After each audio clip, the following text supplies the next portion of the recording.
حضرت موسیٰ کلیم اللہ علی نبینا علیہ السلام one of the amazing personality in the history of Islam, ایک ایسی شخصیت ہے کہ جن کے بارے میں جتنا پڑھیں عقل حیران ہو جاتی ہے۔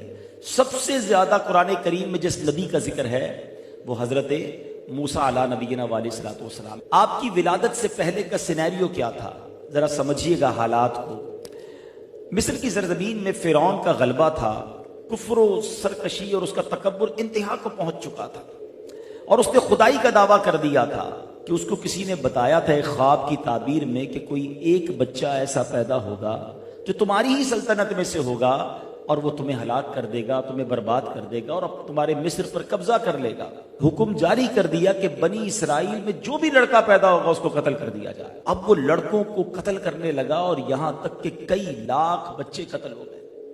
اب اس کے وزیروں نے آ کر اسے بتایا کہ اگر اسی اسپیڈ سے بچے قتل ہوتے رہے، اوپر بوڑھے مر رہے ہیں، نیچے بچے تم آگے بڑھنے نہیں دے رہے، تو آگے جا کے نظام حکومت کیسے چلے گا؟ ہمارا خادم کہاں سے آئے گا؟ نظام کام کرنے والے لوگ کہاں سے آئیں گے؟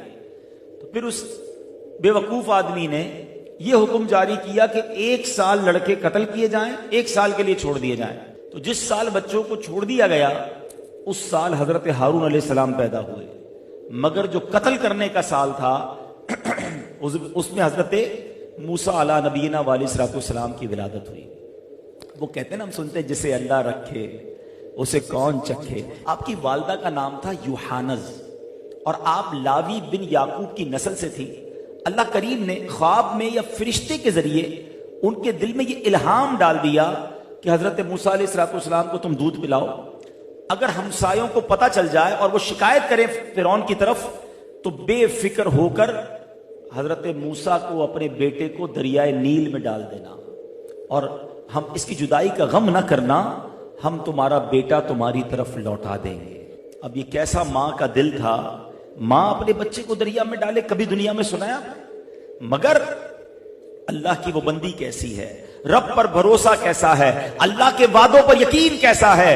اب جب یہ بات پھیلنے کا خوف ہو گیا تو حضرت موسیٰ علیہ السلام کی ماں نے ایک صندوق میں اپنا چاند جیسا بیٹا جو ہے وہ دریائے نیل کے حوالے کیا، مگر آپ کی ایک بیٹی بھی تھی۔ آپ نے کہا بیٹا دریا کے ساتھ ساتھ چلتی رہنا، دیکھ رہا تو صحیح میرا لال کدھر جاتا ہے، یہ صندوق کدھر جاتا ہے۔ حضرت موسیٰ کی بہن دریائے نیل کے ساتھ چلتی جا رہی ہیں، اور جب یہ دریائے نیل والا صندوق فرعون کے محل کے قریب گیا اور وہاں دیکھا فرعون بھی بیٹھا ہے، اس کی زوجہ آسیہ بھی بیٹھی ہیں، اور انہوں نے وہ صندوق اٹھا لیا ہے، تو ڈر کے مارے ماں کو آ کر بتایا کہ ماں غضب ہو گیا، جس ظالم سے بچے کو بچا رہے تھے، جس ظالم سے بچنے کے لیے دریا میں ڈالا تھا، یہ صندوق تو ادھر ہی پہنچ گیا ہے۔ مگر ماں کو بھروسہ تھا کہ رب نے فرمایا ہے یہ بچہ واپس لوٹے گا۔ اللہ اکبر، صندوق کھولا جاتا ہے، نورانی چہرہ ہے۔ فرعون پہلے تو بہت خوش ہوا، مگر اب کیا کہتا ہے، کہیں یہ وہی لڑکا تو نہیں جو مجھے قتل کر دے گا؟ ارے یہ بھی تو چھوٹا بچہ ہے، یہ سال تو بچوں کے قتل کرنے کا ہے۔ اللہ اکبر، حضرت آسیہ جو فرعون کی زوجہ ضرور ہیں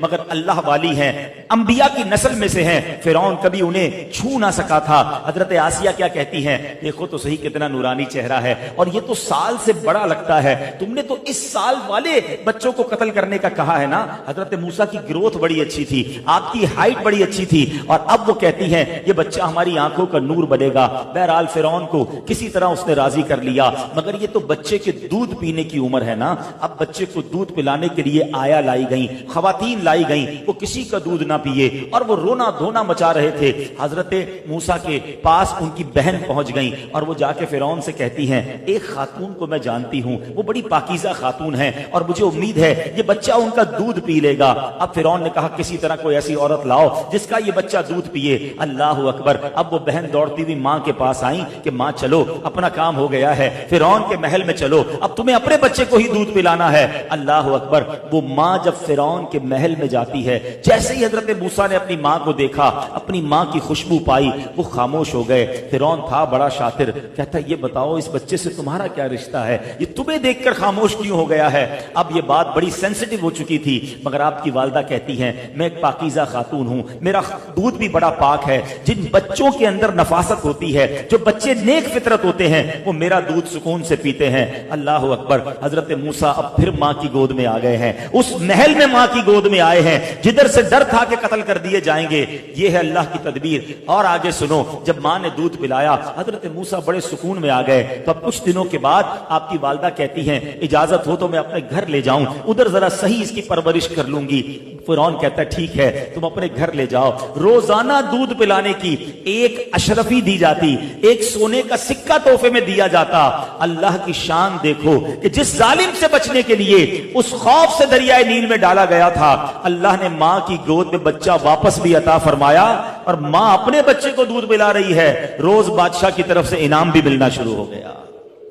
سبحان اللہ، یہ اللہ کی قدرت کا وہ نظارہ ہے کہ جو سمجھنا ہے کہ میرا رب چاہے تو فرعون کے منہ سے، ظالم کے منہ سے حضرت موسیٰ کو کس طرح بچا سکتا ہے۔ بس وہ کہتے ہیں نا کہ وہ یقین درکار ہے۔